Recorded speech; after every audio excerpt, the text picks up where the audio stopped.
Setelah Filorina kan jangan lebat.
Kau mana dia mata kariban dia nau, anda sesuatu aja nau, anda dah sudah tua na.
Zawe fatat fanvoaka mitosy de tia zany amiko areto ny zavatra lazaiko aminareo tokony zay foto-drafitrasa rehetrarehetra hita ao Antananarivo de tsy maintsy atao sy tokony ho hita eto Itosy avokoa.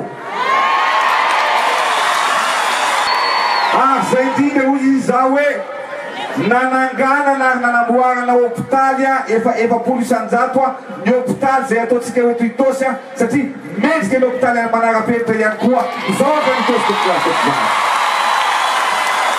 Zay le lazaiko hoe ilay mivaoaka maranisa ary anaty anareo reo no jereva koa fa ny vahoaka no jereva koa vahoaka na soavy koa ary za miasa ho amin'ny vahoaka fa tsy miasa ho amin'ny mpanao politika eto plasy eto zany marina sa tsy marina fa zao no nanaitra ny saiko zay ozy izy mandeha miasa ray alina ny azonay fa tamin'ny andro rajoelona ray efatra isam-bolana ny azonay Rayet.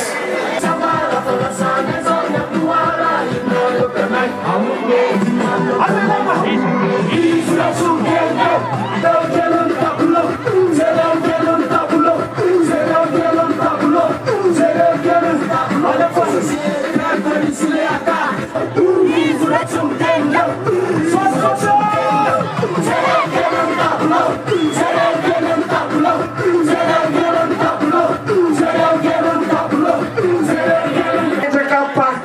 fiaragoavana betsika sy centrale hybride amin'izay tsy miankina ny Antananarivo ny tokotovavy ekena sa tsy ekena zay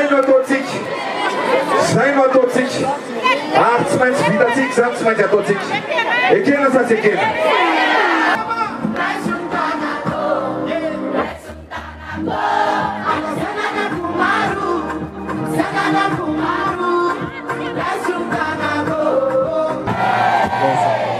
Sotra saída.